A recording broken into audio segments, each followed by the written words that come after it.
Salut, dans cette vidéo, je vais te montrer comment utiliser ton site internet, le remplir, le modifier, comment le prendre en main. Dans cette première vidéo, je vais commencer par te présenter WordPress. Pour commencer, pour que tu te familiarises avec ton tableau de bord et l'interface pour gérer ton contenu. Donc ça, c'est indépendant du design que je t'ai proposé. Dans un premier temps, je vais plutôt te montrer comment prendre en main WordPress de manière générale, peu importe le design de ton site. Alors, je vais partager mon écran avec toi pour que tu puisses suivre étape par étape tout ce qu'il y a à savoir sur WordPress. Hop, voilà.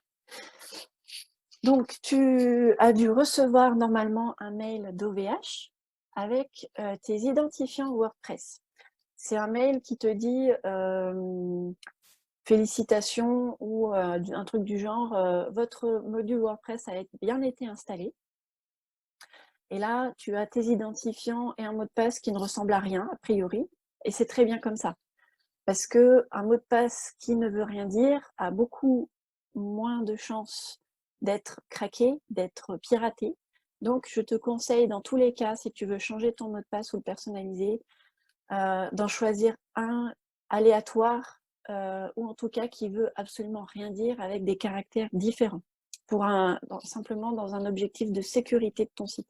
Parce que plus un mot de passe est facile à déduire avec des mots simples, plus tu as de chances de te faire pirater ton site internet. Donc je te conseille de garder celui qu'OVH t'a généré ou d'en générer un plus complexe si tu préfères, ou en tout cas de faire en sorte que tu t'en rappelles bien sûr, mais qu'il soit compliqué à retrouver. Voici comment, alors dans le mail que tu as reçu, tu as un lien pour te connecter à l'admin. Et ce lien, ça ressemble à ça en fait. Quand tu vas cliquer dessus, tu vas avoir cette interface, mis à part ce petit message-là. Ici, donc c'est ton identifiant qu'OVH t'a généré. Tu peux le changer aussi si tu le souhaites, mais bon, a priori, il n'y a pas besoin. Et ton mot de passe. Donc moi, il est déjà enregistré avec mon outil de protection de mot de passe. Tu le remplis, tu peux éventuellement cocher ce souvenir de moi pour que ton navigateur te connecte automatiquement. Si le jour où tu oublies ton mot de passe, bien sûr, il y a cette action qui est possible et tu recevras un mail pour réinitialiser ton mot de passe. Alors, je te propose de cliquer sur te connecter et voici les coulisses de ton site. Donc, quand je vais parler dans mes vidéos, quand je vais te parler de tableau de bord, tu peux imaginer que ce sont des coulisses. Et ton front-end, si je prends du jargon de développeur, donc côté visible de ton site, c'est la scène.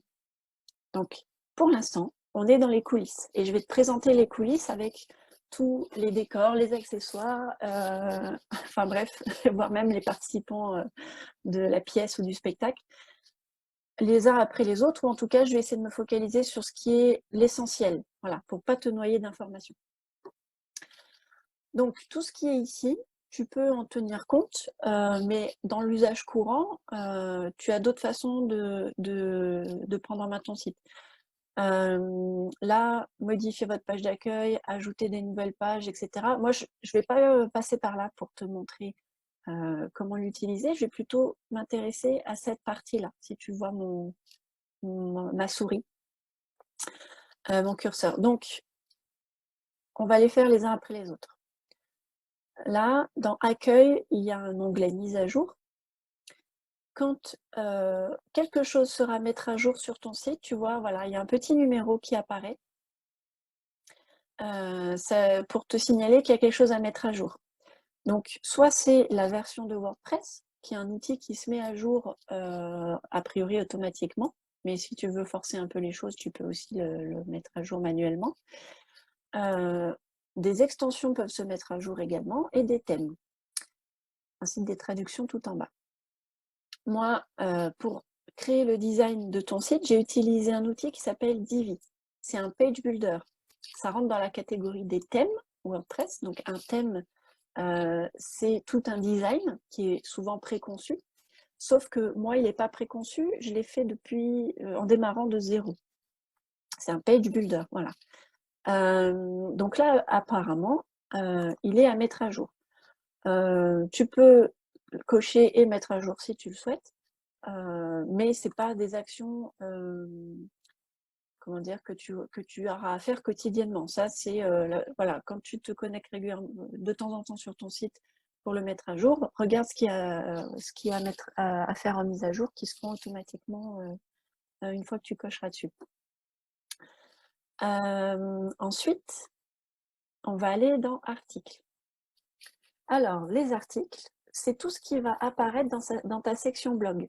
Donc, c'est là que tu vas pouvoir utiliser, mettre en place ta stratégie de contenu éventuellement. Donc, voilà comment se présente un article. Là, c'est un qui a été créé par défaut par WordPress. Si on va dessus, voilà comment ça se présente. Ça, c'est l'interface de la dernière version de WordPress que j'ai mis à disposition pour ton site. C'est assez intuitif. C'est-à-dire que ce soit pour créer une page, créer un article, ce sont deux choses différentes, je vais y revenir tout à l'heure. Ici, cette interface va se présenter de la même manière. Tout en haut, c'est ton titre. Et ensuite, tu peux ajouter du contenu des blocs. Là, on est dans un article, donc si tu veux écrire un article, c'est comme ça que tu vas procéder. Si tu veux modifier des pages que je t'ai créées dans le cadre du kit visibilité, je vais te montrer une autre manière de faire, qui n'est pas du tout la même que pour des articles. Donc là, on est vraiment sur, si tu veux rédiger un article, voilà comment ça se présente. Ici, tu peux choisir si ton contenu est un titre, une liste, une citation, un groupe, un couplet. Voilà, je t'invite à tester tous ces boutons pour voir ce que ça donne. Tu peux, en cliquant dessus, il y a un petit plus, tu peux rajouter un bloc. Tu peux lui dire soit un contenu paragraphe, soit une image, soit un titre. Par exemple, on peut rajouter un bloc paragraphe. Là, il s'est mis au-dessus. Hein. Je vais mettre du faux texte. Hop, et voilà. Tu peux éventuellement modifier l'ordre. Voilà. Donc ça, c'est pour tes articles. Si tu veux mettre des sous-titres à ton article, hop, on va reprendre le petit plus. Ici, et que tu veux mettre un sous-titre c'est du H2. Sous-titre. Voilà, on va le remettre dans l'ordre. Hop, voilà. Ici, le titre principal, c'est un H1, c'est le titre de ta page. Donc, ce que tu vas écrire va correspondre aussi à l'adresse de ton article ici, parce qu'on est dans les articles. Hein. Donc, le titre de ton article, il est ici, et c'est la hiérarchie H1 de titre. Là, tu as vu, c'est un H2, donc ça a une mise en forme différente. Donc, si tu changes ce texte-là, ça va changer le titre de ton article et ce qui va apparaître quand tu vas le diffuser sur les réseaux sociaux en termes de titre. Alors que ici, le sous-titre, c'est vraiment dans le contenu de ton article et la hiérarchie à suivre, c'est H2, puis H3 si tu veux un sous-titre encore, un autre commentaire. Mais par contre, si tu veux simplement rythmer ton contenu, hop, en disant tac, mettons, ça c'est ton deuxième paragraphe et qu'ensuite tu veux continuer dans la même hiérarchie avec un autre sous-titre, hop, et ben tu peux continuer à le désigner comme H2. Voilà. Voilà pour rapidement te montrer comment rédiger un article, puisqu'on est dans l'onglet article. Une fois que tu as terminé, alors comme là c'est un article qui était déjà existant, ce bouton s'appelle mettre à jour. Si c'était un nouvel article que tu venais de rédiger, ici ce serait plutôt publier et on te demanderait confirmation pour le publier. Si on reste dans les articles, tu pourras modifier un certain nombre d'éléments ici, mais je te ferai une vidéo dédiée pour t'expliquer comment faire. Là, c'est d'abord un tour d'horizon de WordPress et ton interface. Donc, on va continuer. Hop, là, j'enregistre pas, c'est pas la peine. Voilà, si tu veux créer un nouvel article, tu peux appuyer sur ce bouton là-haut qui s'appelle « Ajouter ». Et là, tu vas revenir sur la même interface que tout à l'heure. Voilà, en saisissant un titre et laisse-toi guider. Là, cette fenêtre « Construisez votre mise en page avec Divi », quand c'est pour rédiger un article, tu ne t'en soucies pas. Vraiment, n'utilise que cette interface. Donc, tu peux dire « Utiliser la mise en forme par défaut », voilà, parce qu'on est dans des articles. Ici, Divi n'a aucune valeur ajoutée, donc voilà, ne l'utilise pas. Utilise plutôt la mise en forme WordPress par défaut. Ensuite, je ne vais pas aller dans ces catégories et les étiquettes que tu vois là, parce que je vais revenir dans une autre vidéo qui sera dédiée aux articles. L'onglet suivant de ton interface WordPress, de tes coulisses, c'est Médias. Donc là, comme j'ai pris comme pour exemple une base que j'avais déjà utilisée, il y a déjà du contenu, tu vois, il y a déjà des médias. Un média, c'est, pour l'instant, tu vois que des photos, mais ça peut être un PDF que tu souhaites rendre accessible au téléchargement. Ça peut être une vidéo, bien que je te conseille plutôt d'héberger tes vidéos sur YouTube et de faire un lien que tu intègres à ton site. Je pourrais y revenir dans une autre vidéo. Ça peut être aussi du son, enfin voilà, n'importe quel média pris en charge dans ton site. Tu as une liste des fichiers pris en charge lorsque tu veux en ajouter un, ce qu'on peut faire tout de suite d'ailleurs. Voilà, si tu veux ajouter un média, voilà comment ça va se présenter. On va te demander d'aller sélectionner un fichier. Hop, donc tu peux aller en chercher un dans tes docs d'ordinateur. La taille de fichier maximale, tu vois, c'est 300 mégabits, donc c'est assez conséquent. Je te conseille forcément hein, de charger des médias les plus légers possibles à chaque fois, optimisés pour le web, parce que tout ce qui va être sur ton site internet, ça va être du temps de chargement en plus. Donc, voilà, essaye de mettre des fichiers assez légers. Donc, alors, pour te donner une échelle, 1 méga, c'est déjà beaucoup. Donc, idéalement, c'est plutôt de 10 à 900 kilo-octets. Passer les 1 méga, ça commence à devenir un peu lourd. Donc ça, c'est plutôt pour des images. Là, ça va. Voilà. Essaye de veiller un peu au poids des fichiers que tu charges pour alléger ton site. Ensuite, nous allons passer à l'onglet Pages. Les pages, ce sont vraiment les pages qui seront accessibles depuis ton menu. Donc, ça n'a rien à voir avec les articles. Pour te montrer, voilà ta page d'accueil, telle qu'elle se présente dans les coulisses. J'ai utilisé Divi pour construire cette page, donc c'est normal que tu vois cette présentation-là. Je te montrerai dans une autre vidéo, côté scène, comment ça se passe. Comme j'ai construit ces pages-là, qui sont des pages fixes, en fait, hein, ce sont, à la différence des articles, les articles, c'est du contenu comme si tu faisais un exposé, une conférence, mais sous forme de texte. Les pages, ce sont vraiment des pages statiques qui ne sont pas amenées à être changées, on va dire, toutes les semaines, mettons, voilà, c'est pas forcément des nouvelles pages que tu vas créer toutes les semaines, c'est des pages, on va dire, définitives, même si encore une fois, tu as la main dessus, hein, mais voilà, c'est vraiment ton site vitrine, tes pages vitrines, elles sont dans les pages. Une façon de les modifier, c'est de cliquer ici. On y reviendra dans une autre vidéo. Là, en ce qui concerne les pages, voilà ce que tu as à savoir pour l'instant. Les commentaires. Si tu publies des articles, que tu utilises ton blog et que tu partages du contenu, il y aura peut-être des gens qui vont vouloir commenter. Et donc, c'est ici que vont se lister tous les commentaires de tes articles. Tu peux choisir, si tu as des commentaires malveillants ou des spams, ce qui peut arriver, hein, Je te suggère de cocher le commentaire en question. Alors, même sans le cocher, regarde, hop, même sans le cocher, quand tu le survoles, tu peux désapprouver, répondre, modifier rapidement et modifier, le traiter comme indésirable et corbeille. C'est un peu comme dans sa boîte mail, hein. Donc là, quand c'est par défaut, en fait, tout nouveau commentaire doit recueillir ton approbation pour être affiché sur ton site. Ça veut dire que même quelqu'un qui va rédiger un commentaire, qu'il soit bienveillant ou malveillant, peu importe, de toute façon, tu vas être informé et c'est toi qui vas choisir de l'afficher sur ton site ou pas.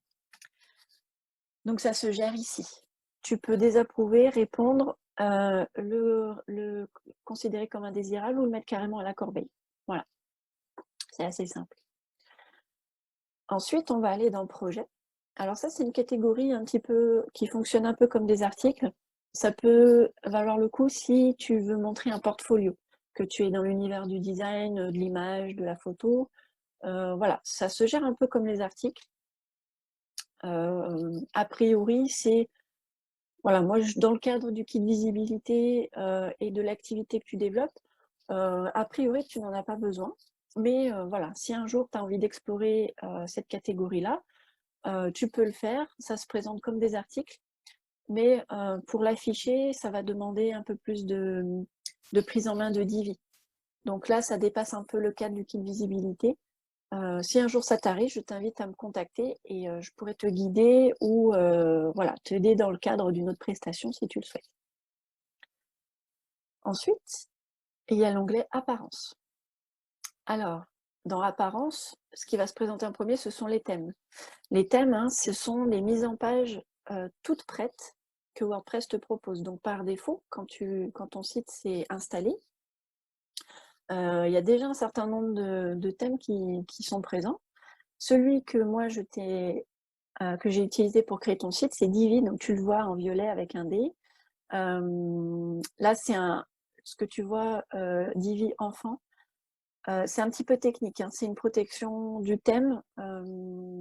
Donc, à partir du moment où tu conserves la mise en forme que j'ai créée pour ton site, tu n'as rien à toucher dans cette partie du site, hein, dans les apparences Divi. Voilà. Je t'invite à ne pas le manipuler, à moins que tu sois conseillé, voilà, que tu confies la refonte de ton site à quelqu'un d'autre. C'est à voir avec ce prestataire-là. Si besoin, moi aussi, je peux te proposer de refondre ton site si ton activité a évolué et qu'il y a des modifications à faire. Sinon, voilà, je te conseille de ne pas trop mettre les mains dedans parce que le risque, c'est que tout disparaisse. Voilà. Donc forcément, c'est pas très souhaitable. Si tu as un doute, contacte-moi. Voilà, moi je suis à ta disposition pour ça. Dans personnaliser, hop, si je clique dessus, ça va te ramener sur le côté scène, avec tout un tas de modifications possibles. On va y revenir plus tard dans une autre vidéo, rapidement. Donc c'est pas... Alors, en fait, non, si tu veux, je vais t'expliquer tout de suite finalement. Comme ça, c'est fait parce que a priori, tu n'en auras pas besoin pour personnaliser le contenu de ton site et le remplir. Donc, ce que je peux te dire rapidement sur cette partie-là, là, c'est plein de paramétrages par défaut. Ce sont des paramètres que j'ai déjà fait, un paramétrage que j'ai déjà fait pour ton site. Donc, tu n'as pas besoin de revenir dessus a priori. Mais voilà, pour te montrer, c'est là que tu peux, par exemple, c'est une façon de personnaliser ton slogan et le titre de ton site, mais il y aura une autre manière de faire que je vais te montrer juste après. Là, c'est des paramétrages de largeur de contenu. Enfin bref, c'est assez technique par rapport à la structure de ton site, typographie aussi, etc. En-tête et navigation, c'est pour tout ce qui concerne l'en-tête et le menu. Le pied de page, voilà, ça c'est des modèles en colonne. Enfin, voilà. En fait, c'est des paramétrages assez poussés. Si tu mets les mains dedans, tu peux bien sûr, hein, pour explorer. Tant que tu ne cliques pas sur publier, rien de ce que tu feras là-dedans ne sera validé. Donc, tu peux tout à fait l'explorer, modifier des choses et essayer de te l'approprier. mais je ne te conseille pas de cliquer sur publier, sinon le design que je t'aurais construit va être chamboulé. Va être, voilà, ça sera plus du tout a priori, enfin, voilà, ça va peut-être mettre un petit peu le bazar. Donc si tu veux modifier des choses, fais-moi signe, parle-en moi, et on regarde ensemble comment faire, si tu peux le faire seul ou si ça peut rentrer dans le cadre d'une autre prestation. La seule chose éventuellement qui est intéressante pour toi, c'est ici, à savoir, là, j'ai coché que ton site était une page statique et j'ai désigné la page d'accueil comme page statique. Ça veut dire que les gens qui arrivent sur ton site, j'ai défini qu'ils vont arriver sur la page d'accueil. Et la page des articles, là, tu peux choisir blog, mais je l'ai déjà paramétré avec Divi. Donc, voilà. Voilà ce que je peux te dire là-dessus. Tu peux éventuellement modifier ton menu en passant par là, mais moi, je préfère te montrer une autre manière depuis les coulisses, donc depuis le tableau de bord. Voilà rapidement pour l'onglet personnaliser l'apparence. Les widgets, tu ne vas pas en avoir besoin a priori, sauf éventuellement pour ton blog. Alors, pour ton blog, les widgets, c'est ce qui va se mettre dans la barre qui est à gauche, tu sais, sur ton blog. Tu peux mettre des archives, un calendrier, les commentaires récents, enfin voilà, tu as tout un tas de possibilités. Tu peux les faire passer comme ça, hop, dans la barre latérale. Donc là, ce que je viens de faire, par exemple, c'est de dire, dans la barre latérale de ma partie blog, je veux afficher toutes les catégories d'articles. Donc, une catégorie d'articles, c'est par exemple actualité. Tu peux avoir une catégorie bon plan, une catégorie, je ne sais pas, en fonction de ton activité, en fait, tu peux classer par thématique, par objectif d'article. Si c'est juste des tutos, par exemple, une catégorie tuto. Si tu fais des articles témoignages, bah, tu peux créer une catégorie témoignage. Et les gens vont pouvoir cliquer sur chaque catégorie dans la barre latérale ici. Voilà l'intérêt des widgets. A priori, tu ne vas pas en avoir beaucoup besoin. Donc, je passe au menu. Alors, dans le menu, par contre, là, tu vas forcément en avoir besoin si tu veux faire évoluer ton site. Donc, je t'explique comment ça fonctionne. Rapidement, hein, je pourrais en faire une vidéo dédiée. Là, il y a la liste de toutes tes pages. Et en fait, tu peux, par exemple, la sample page, c'est une page qui avait par défaut à l'installation de WordPress. Si je veux l'ajouter dans mon menu, je le coche et je clique ajouter au menu. Une fois que tu as ajouté une nouvelle page, parce que, mettons, sur ta page prestation, en fait, tu veux détailler et tu veux dédier une page par prestation, c'est tout à fait possible. Donc, mettons que cette nouvelle page, cette sous-catégorie de prestation, ce soit la sample page, pardon. Tu peux soit en faire une page à part entière en la laissant dans ce niveau de menu, mais si tu veux en faire une sous-page, une sous-catégorie de page, hop, quand tu la déplaces, tu vois au survol, il y a un décalage. Quand ça se présente comme ça, c'est un sous-élément. Ça veut dire que ça va apparaître dans un menu déroulant. Quand tu vas survoler prestations dans le menu, on va te proposer cette page-là en sous-menu. Une fois que tu es satisfait de ce que tu as fait, hop, tu cliques sur enregistrer le menu. Si tu veux, finalement, tu changes d'avis, que tu veux retirer cette page, tu n'as qu'à déployer, tu vois, tu cliques sur ce petit bouton et tu cliques sur retirer. Et n'oublie pas d'enregistrer à chaque fois. Là, on est dans le menu principal. Donc, c'est vraiment ce qui va être en haut de ta page, hein, le menu principal, comme son nom l'indique. Si tu veux ajouter des choses dans ton menu de pied de page, hop, il faut cocher cette page. Alors, autant pour moi. Si tu veux modifier des choses dans ton pied de page, c'est par ici. Hop.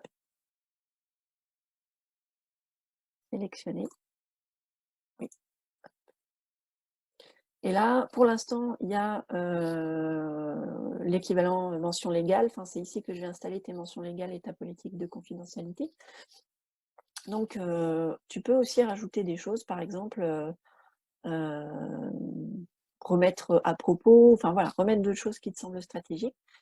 Bien veiller à ce que ça corresponde bien au menu du pied de page et quand tu as fini, tu enregistres. Voilà pour l'onglet menu. Arrière-plan et éditeur de thème, je ne vais pas t'expliquer, je ne vais pas aller dessus parce que c'est assez technique et il n'y a aucun intérêt à ce que tu mettes les mains dedans. Voilà, tu vois, ça revient sur des paramétrages. Étant donné que j'ai personnalisé le design de ton site, que je l'ai construit, voilà, tu n'as pas forcément besoin d'aller par là. Éditeur de thème, c'est encore plus... Voilà, tu vois, faites attention parce que là, on rentre dans le code de ton site. Donc, si tu vas dessus par erreur, je t'invite à cliquer sur Retour. Ensuite, les extensions. Alors, pour l'instant, il n'y a rien. Mais dans le cadre de l'installation de ton site, je vais mettre une extension qui va sauvegarder ton site en plus des sauvegardes de VH. Donc si un jour, par exemple, tu veux installer une extension qui te permette de proposer des réservations de rendez-vous en ligne, voilà, que tu veux mettre à disposition ton calendrier et que les gens qui arrivent sur ton site peuvent réserver des créneaux de consultation, tu peux aller en chercher dans les... en fait, ça rentrera dans les extensions. Il te suffira de cliquer sur Ajouter. Et je ferai une vidéo dédiée sur la question. Tout se passera ici. Il y aura des mises à jour à faire éventuellement sur tes extensions. C'est important les mises à jour parce que s'il n'y en a pas, ce sont autant de portes ouvertes à du piratage. Donc, bien régulièrement voir s'il y a des mises à jour à faire sur ton site en prévention pour sécuriser ton site au maximum. Voilà pour l'onglet extension. Utilisateur, a priori, tu ne vas pas en avoir besoin, mais je t'explique quand même. Là, je suis connectée avec mon identifiant et je suis administrateur parce que j'ai créé ton site et que donc j'ai toute la main sur ton site si besoin. Pour ton site à toi, ce sera ton identifiant à toi et ton mot de passe. Tu peux le changer ici d'ailleurs, ton mot de passe de connexion à WordPress. Si tu souhaites me laisser encore la main et un accès dédié à moi, ce que je te conseille, je le ferai sûrement à la livraison de ton site, tu verras donc mon nom et le tien ici. Tu peux définir un rôle, c'est-à-dire que si un jour tu embauches un assistant ou une assistante chargée de rédiger des articles sur ton site pour te déléguer, voilà, te soulager de certaines tâches, tu peux par exemple lui créer un accès différent avec son identifiant, son adresse de messagerie, nom, prénom, éventuellement site web et un mot de passe. Alors tu vois, par défaut, WordPress te génère un mot de passe qui ne veut rien dire avec une forte sécurité. Je te conseille de l'utiliser, voilà, de conserver ce que WordPress te propose. Et tu cliques sur Ajouter un utilisateur. Avant de cliquer sur Ajouter un utilisateur, tu choisis son niveau de responsabilité. Alors, pour t'expliquer, un administrateur, il a tous les pouvoirs sur ton site. Tout, voilà. Ça, c'est plutôt ton rôle.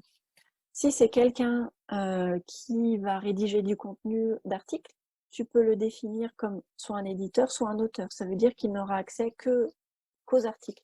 Il y a plein de fonctionnalités ici à gauche qu'il n'aura pas. Un contributeur, pareil, les accès sont encore plus restreints et ainsi de suite pour un abonné. Un abonné, a priori, il n'y a pas trop d'utilité. Mais voilà, ce sont les 4 rôles que tu peux définir. Je t'invite à les explorer pour de nouvelles personnes si tu le souhaites.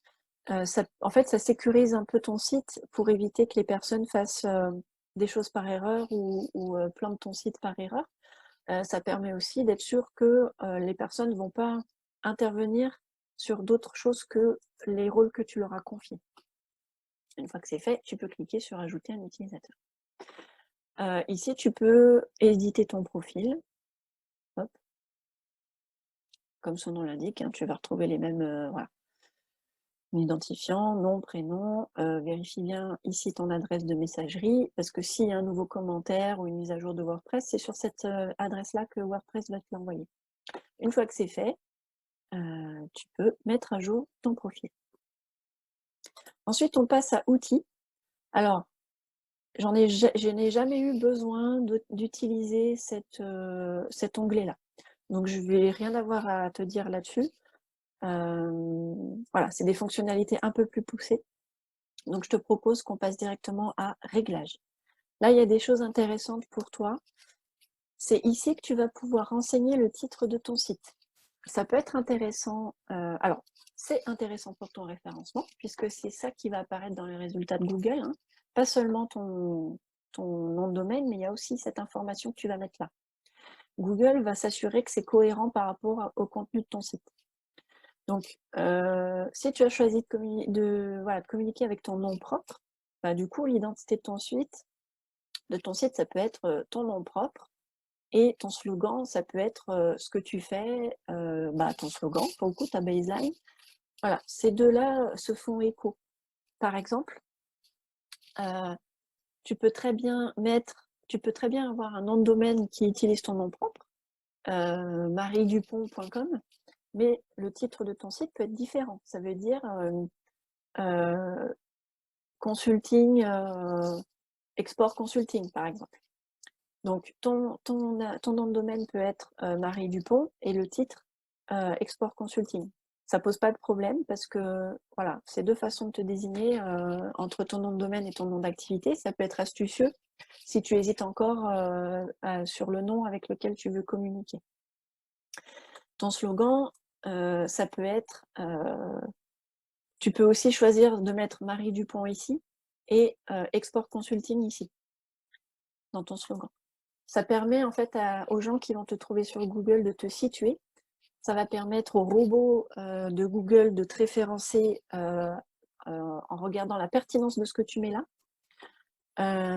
Voilà, tu peux t'amuser aussi, puisque quand, par exemple, je vais te montrer ce qui se passe quand on tape mon nom sur Google et comment mon site pardon, apparaît. Hop. Si je mets juste Laurence Hubert, on va voir si j'apparais. Oui, forcément, puisque on est sur mon ordinateur. Donc, graphiste entre Lyon et Grenoble, c'est le titre de mon site. Et Laurence Hubert, je ne sais plus ce que j'ai mis, c'est le slogan. Tu vas voir si on clique dessus. Hop. Voilà, tu vois, graphiste entre Lyon et Grenoble, c'est le titre de mon site et après on ne le voit plus.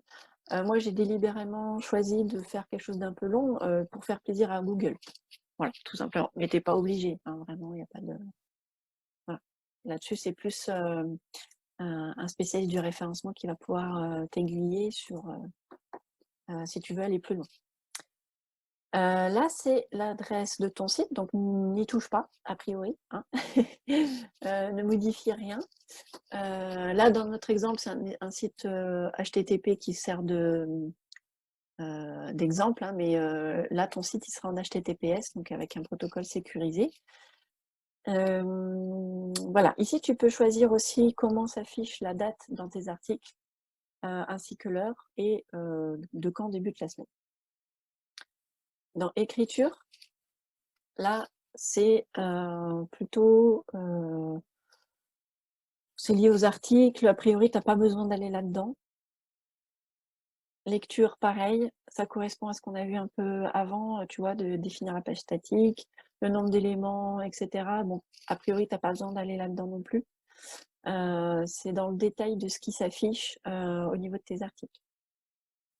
Dans discussion, là, c'est tout ce qui va te permettre de paramétrer les commentaires. Tu peux choisir de ne pas autoriser les commentaires.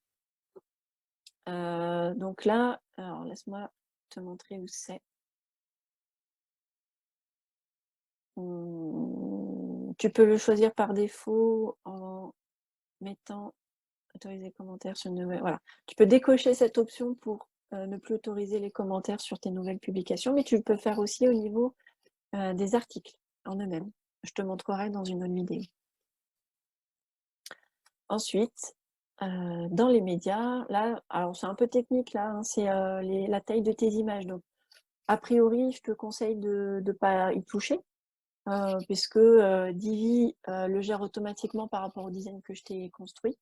Voilà, si vraiment tu te poses des questions avec ça, je t'invite à me contacter. Voilà, dans le cadre de cette vidéo, Je ne vais pas forcément aller plus loin dans ce tour d'horizon.